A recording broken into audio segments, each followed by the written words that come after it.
सद्गुणों का पालन करने से हमें अच्छा बनने का मार्ग मिल जाता है और हम जो कुछ हासिल कर पाते हैं, जो काम पूरा कर लेते हैं और खुद को जैसा बना ले पाते हैं, उसके आधार हम अपना चरित्र चित्रण कर सकते हैं।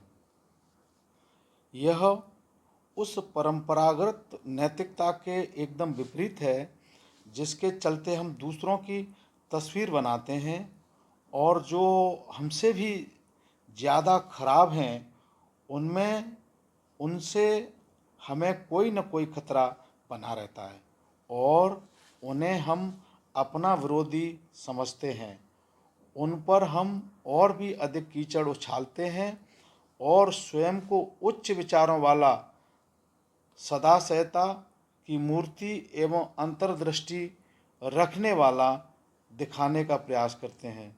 दुख की बात यह है कि हम सामान्य तौर पर दूसरों की अपेक्षा करते हैं और उनके सद्गुणों को पहचानने से इनकार करते हैं, क्योंकि यदि हम यह स्वीकार करें कि किसी बात में वे हमसे बेहतर हैं तो हम जो कुछ कर रहे हैं उसे करना बंद कर देंगे और इस कमी का निराकरण नहीं करेंगे। यदि हम विभिन्न सद्गुणों की अनदेखी करते हैं और उनकी जो निःशब्द किंतु सशक्त अपेक्षाएं हमसे होती हैं उन पर भी हम ध्यान न दें, तब भी हम किसी तरह बेहतरी की ओर बढ़ते रह सकते हैं और शांतिपूर्वक बाहरी लाभों अर्थात धन दौलत तथा मान प्रतिष्ठा के पीछे लगे रह सकते हैं। कोई आश्चर्य नहीं कि सुकरात यह मानता है कि जिस जीवन को परखा नहीं गया वह जीने योग्य नहीं है। जब तक हम पूरा ध्यान लगाकर और उत्साहपूर्वक सद्गुणों की तलाश नहीं करते हैं तब तक हम जीवन में कुछ भी ऐसा हासिल नहीं कर सकते जिसे प्रशंसनीय कहा जा सके। सुकरात की दूसरी अंतर्दृष्टि गहन चिंतन का संबंध सुकराती पद्धति से है। सुकरात सच्चरित्रता, न्याय, आत्मसंयम, साहस और सद्गुण जैसी नैतिक धारणाओं की परिभाषा एवं प्रकृति की परख करने के लिए संवाद और प्रश्न पद्धति का प्रयोग करता है। मेरा विचार है कि इस बारे में व्यापक सहमति है कि सुकरात इसका प्रयोग यह दिखाने के लिए नकारात्मक रूप से करता है कि इन गुणों का ज्ञान रखने संबंधी दावे झूठे हैं। सुकरात स्वयं को प्रायः उन लोगों की संगति में पाता है जो इन नैतिक धारणाओं को जानने और उनकी एक परिभाषा देने का दावा करते हैं, लेकिन वह हमेशा यह सिद्ध करने में सफल हो जाता है कि उन्होंने उनके मर्म को ठीक से नहीं पकड़ा है और इन परिभाषाओं में महत्वपूर्ण शब्दों एवं तर्कों का प्रयोग नहीं किया गया है, अर्थात उन्हें छोड़ दिया गया है। स्पष्ट रूप से सुकरात मानता है कि जब नैतिकता की बात होती है तब सार रूप में कोई अंतिम तथा निश्चित परिभाषा निकल कर नहीं आती है।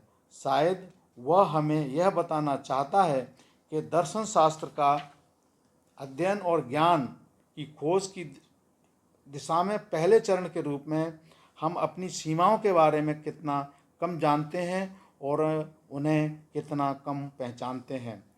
कुछ विचारकों का मानना है कि यहाँ एक ही अंतर्दृष्टि है जो परिभाषाओं और निचोड़ के बारे में संशयवाद से संबंध रखती हैं, लेकिन मैं सोचता हूँ कि नैतिक परिभाषाओं की खोज के बारे में उससे कुछ अधिक जरूर है। जब हम उन धारणाओं से संबंधित विभिन्न परिदृश्यों पर दृष्टिपात करते हैं जो नैतिक जीवन को आधार और औचित्य प्रदान करती है, तब वास्तव में हम उनके बारे में बहुत कुछ जान सकते हैं और संभवतः बेहतर इंसान भी बन सकते हैं।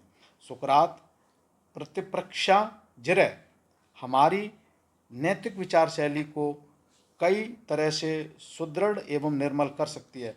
जब हम इसे अपनी मान्यताओं पर लागू करते हैं और उन्हें उचित ठहराने के लिए स्वयं को बाध्य करते हैं, तब उससे हमें अपने सोच विचार, कार्यों एवं अनुभूतियों के तरीकों के पीछे पूर्व धारणाओं में झांकने की प्रेरणा मिलती है। यह हमारी नैतिक मान्यताओं में से कुछ असंगतियों को निकाल बाहर कर सकती है। इस तरह का आत्म परीक्षण हमें हमारे नैतिक जीवन को बेहतर बनाने और हमारी करनी एवं कथनी में बेहतर तालमेल बैठाने के लिए बाध्य कर सकता है। जिनके नैतिक मूल्यों और मान्यताओं में सामंजस्य नहीं होता और जिन्होंने अपनी मान्यताओं को परखा नहीं है, वे शायद जीने तथा कार्य करने के सही तरीके के बारे में भ्रमित हैं। उनके नैतिक मूल्य परस्पर विरोधी अथवा असंगत हैं। वे दूसरों से अधिक आत्मचिंतन का प्रयोग करते हैं और प्रायः अपनी स्वार्थ सिद्धि के कार्य करते हैं।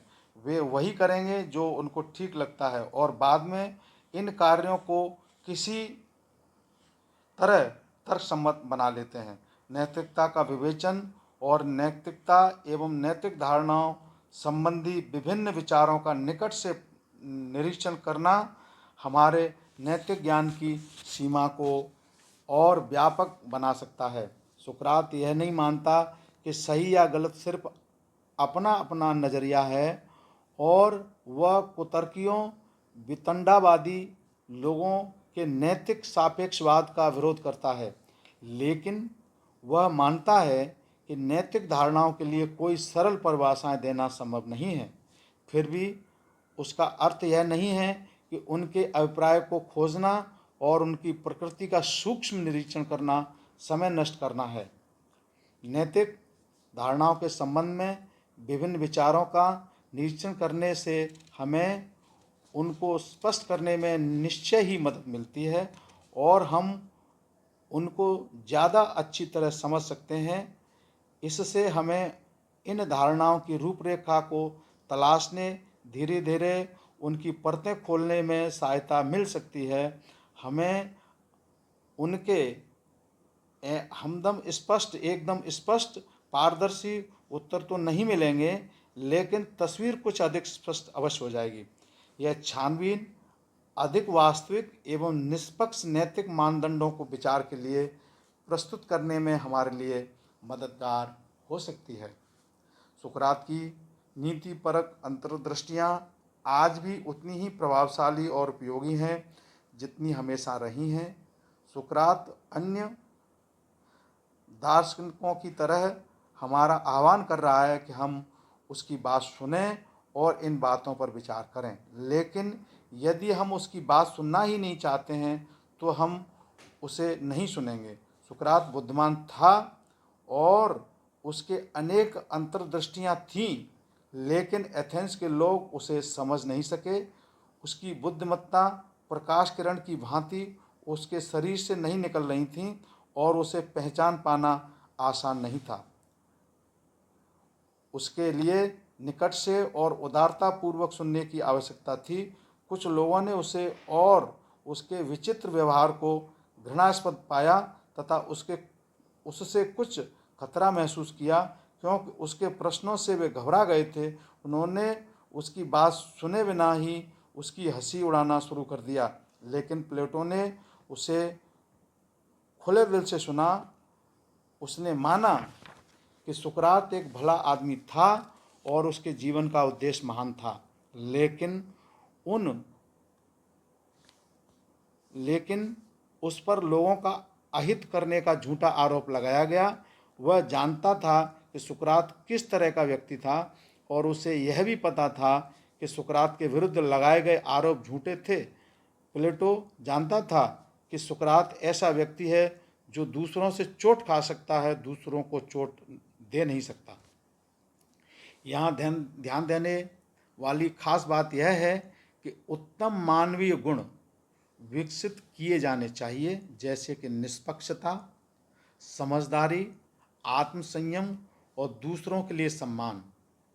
इन गुणों को हमें जीवन में अपनाना चाहिए, क्योंकि ये गुण हमें संयोगवश नहीं मिलते और न हम इन्हें यूं ही उठा लेते हैं। यही कारण है कि दर्शन शास्त्र और मूल्यों में एवं उत्तरों की खोज का इतना महत्व है। सद्गुणों के लिए कोई कीमत नहीं है, सद्गुणों के लिए कोई कीमत नहीं देनी पड़ती। वे हमसे केवल एक हाथ की दूरी पर हैं। देखा जाए तो एक तरह से वे हमारे पास ही हैं, जैसे कि टाँड़ पर या बुक केस पर, लेकिन हमें पहले उन्हें देखना चाहिए एवं उनकी पहचान करनी चाहिए और फिर उन्हें अपना बनाने के लिए उनका पालन करना चाहिए। लोगों के लिए बड़ा मुश्किल होता है कि वे दूसरों के साथ अपनी तुलना करके खुद को दिलासा देना छोड़ दें और अपनी आलोचना करने तथा खुद के साथ शक्ति बरतने के लिए बाध्य हो जाएं। लोग ऐसी बातों को प्रायः सुनना भी नहीं चाहते, लेकिन निस्संदेह एक मनुष्य के रूप में अपने व्यक्तित्व का विकास करने, मानसिक रूप से इस समर्थ बनने, स्वयं में विश्वास प्राप्त करने और बेहतर बनने का यही उपाय है। नैतिकता का अर्थ दूसरों पर उंगली उठाना नहीं है। नैतिकता हमसे गंभीरतापूर्वक यह विचार करने की मांग करती है कि हम किस तरह के इंसान हैं और खुद को नैतिक गुणों के अनुरूप कैसे ढाल सकते हैं। अंत में सुकरात के लिए दर्शन शास्त्र का अध्ययन करने का तात्पर्य यह नहीं था कि उसने खुद को प्रभावशाली व्यक्तियों की पंक्ति में खड़ा नहीं पाया या एथेंस के लोगों का साथ नहीं दिया, इस अर्थ में कि वह उनके पाप में सहायक नहीं बना और उसने उनके गुणों की प्रशंसा नहीं की। उसके विचार में लोग जो कुछ करते हैं और जिसमें विश्वास रखते हैं उसको तर्कसम्मत बनाना दर्शन शास्त्र का काम नहीं है। उसने सत्ता और प्रशासन पर आपत्ति उठाई। उसने आसान जवाबों की भी निंदा की। उसका मानना था कि जो दिखता है उसके पीछे अधिक गहरे सच और वास्तविकताएं होती हैं और उसने उन तक पहुंचने की कोशिश की। उसकी बात सुनने वालों को भी उसने प्रेरित किया कि वे उसकी प्रश्नोत्तर विधि का प्रयोग करके सच्चाई को जानने का स्वयं प्रयत्न करें। यह विधि हमारी मदद के लिए बनाई गई थी ताकि हम अपने बारे में सोच विचार कर सकें। समाज के अनुसार चलना, समाज के लिए चुपचाप अपनी पहचान की बलि चढ़ा देना और बहुमत के आगे झुक जाना फायदेमंद हो सकता है, लेकिन उन पुरस्कारों का महत्व स्वयं के लिए उच्चतर एवं बेहतर गुणों की खोज कर त्याग कर देना भी हो सकता है। सुकरात को चिंता थी कि कहीं उसके बच्चे भीड़ का हिस्सा बनकर न रह जाएं और उन लोगों से कहा कि वे उनके साथ ऐसा न होने दें। यह उसकी एक अंतिम इच्छा थी। सुकरात का महत्व अन्य सभी महान विचारकों के महत्व की तरह इस बात में नहीं है कि वह साफ सुथरे ढंग से निकाला गया कोई उत्तर हमें देता है। उसकी महत्ता उसके प्रश्नों के स्वरूप में है, जिस दिशा की ओर वह इशारा करता है और जो शब्दावली वह हमारे वार्तालाप में प्रस्तुत करता है, वही उसके महत्व का प्रमाण है। यदि कोई समझता है कि वह किसी भी विचारक के प्रयासों, उसकी पूर्व धारणाओं और उसकी विधि के साथ इसलिए खिलवाड़ कर सकता है क्योंकि दिए गए उत्तर में कोई बोधजन्य कमी है, तो वह किसी गूढ़ विचारक को समझने में बहुत आगे नहीं जा सकेगा। सुकरात वास्तव में एक खोज में भाग लेने के लिए हमें न्योता दे रहा है। प्राप्त किए गए किसी उत्तर की सुखद निश्चितता में विश्वास न करना। अंत में वह चाहेगा कि उसकी सराहना की जाए और मान लिया जाए कि उसने वह सब कुछ कह दिया जो कह देना जरूरी होता है। शेष क्षमा याचना के अंतर्गत।